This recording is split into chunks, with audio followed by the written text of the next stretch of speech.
Hello guys, welcome back to a brand new video. जैसे आप title और thumbnail देखकर समझ चुके होंगे, मैं आपको न्यू फाइल एक्सप्लोरर के फीचर्स बताने वाला हूं और मैं इस वीडियो में आपको ये भी बताऊंगा कि आप उसे डाउनलोड और इंस्टॉल कैसे कर सकते हैं। So without any delay let's begin the video.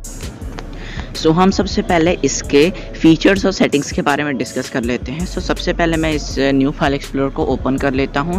यहाँ पर सबसे अच्छा फीचर जो मुझे ये लगा कि यहाँ पर आप न्यू टैब्स ऐड कर सकते हो। जो ओल्ड फाइल एक्सप्लोरर था उसमें ये फीचर नहीं था, आप न्यू टैब्स ऐड नहीं कर सकते थे। आपको एक नया फाइल एक्सप्लोरर, एक नई विंडो खोलनी पड़ती थी फाइल एक्सप्लोरर की, तभी आप मल्टीटास्किंग कर सकते थे। अभी इस न्यू फाइल एक्सप्लोरर में आप टैब्स ऐड करके मल्टीटास्किंग कर सकते हो। अब हम इसकी सेटिंग्स के बारे में देख लेते हैं। आपको टॉप राइट कॉर्नर पर इसका एक सेटिंग्स का आइकन दिखेगा। जब आप उस पर क्लिक करेंगे, यहाँ पर आपको बहुत सारे ऑप्शंस दिखेंगे। सबसे पहला है अपीयरेंस। अगर आप अपीयरेंस पर जाते हो तो यहाँ पर आप इस फाइल एक्सप्लोरर का खुद से एक अलग अपीयरेंस डाल सकते हो। अगर आपको लाइट चाहिए तो लाइट डाल सकते हो, डार्क चाहिए तो डार्क डाल सकते हो। अभी मेरे पीसी का जो डिफ़ॉल्ट अपीयरेंस है वो डार्क है, आप इसे लाइट भी कर सकते हो। अगर आप फाइल एक्सप्लोरर को लाइट में देखना चाहते हो तो आप इसे सेटिंग्स पर जाके अपीयरेंस पे लाइट कर सकते हो।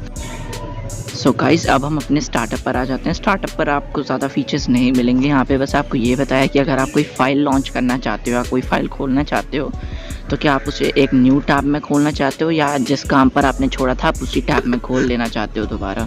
उसमें ज़्यादा फीचर्स नहीं हैं। उसके बाद हम आ जाते हैं अपने प्रेफरेंसेस में। प्रेफरेंसेस में सबसे पहला ऑप्शन है विंडोज़ की लैंग्वेज का।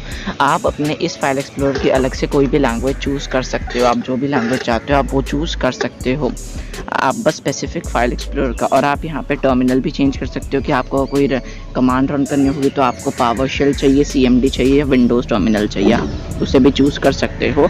और आप इसकी अलग से सिस्टम की भी डेट चूज़ कर सकते हो और एप्लीकेशन की भी डेट चूज़ कर सकते हो।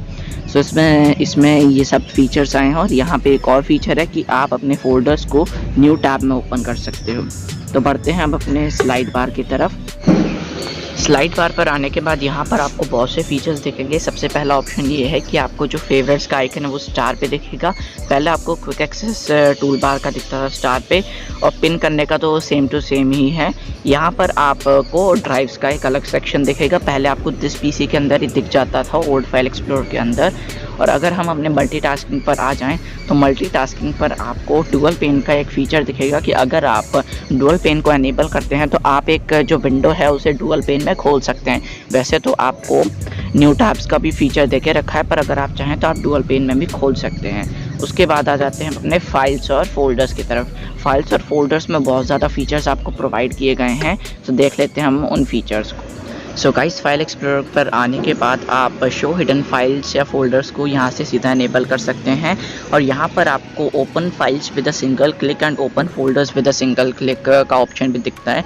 तो अगर आप किसी फाइल या फोल्डर को ऐसे इनेबल करके क्लिक करते हैं एक बारी, तो वो जो फाइल है वो ओपन हो जाएगी। अब हम आ जाते हैं अपने एक्सपेरिमेंटल पर। एक्सपेरिमेंटल पे आने के बाद आप यहाँ पर टैग्स इनेबल कर सकते हैं। यहाँ पर आपको एक वार्निंग दे के रखी है कि अगर आप इस फाइल्स को डिफ़ॉल्ट फाइल एक्सप्लोरर सेट करते हैं तो यहाँ पर आपको एक वार्निंग मिली हुई है कि please use this setting at your own risk. इसे आपको अपने रिस्क पर लेना है। This setting modifies the registry and uninstalling the app will not undo this changes. इसे यहाँ पे ये बताया कि इसमें जो है अगर आप इसे एनेबल कर देते हैं और इसे डिफ़ॉल्ट फाइल एक्सप्लोरर सेट कर देते हैं तो आपकी रजिस्ट्री में चेंजेस हो जाएंगे। और अगर आप इस फाइल्स को उस टाइम डिलीट भी कर देते हो तब भी ये चेंजेस अनडू नहीं होंगे। उस टाइम पे आपको अपना PC रीसेट करना होगा। अपने आप को ऑन रिस्क पर इसे एनेबल करना है। अगर आप चाहते हैं तो कर सकते हैं, और अगर आप नहीं चाहते तो आप इसे छोड़ भी सकते हैं। आपको इनसे एनेबल करने की कोई ज़रूरत नहीं। अब देख लेते हैं आप इसे डाउनलोड और इंस्टॉल कैसे कर सकते हैं। तो उसके लिए सबसे पहले आपको अपने माइक्रोसॉफ्ट स्टोर पर आ जाना है। अगर आपको नीचे पिन हुआ नहीं मिलता है तो आप सर्च वाले ऑप्शन पर आके माइक्रोसॉफ्ट स्टोर टाइप करके उसे ओपन कर सकते हैं। जब आप यहाँ पर माइक्रोसॉफ्ट स्टोर टाइप करके ओपन कर लेंगे इसे, यहाँ पर आपको ऊपर एक सर्च बार दिखेगा।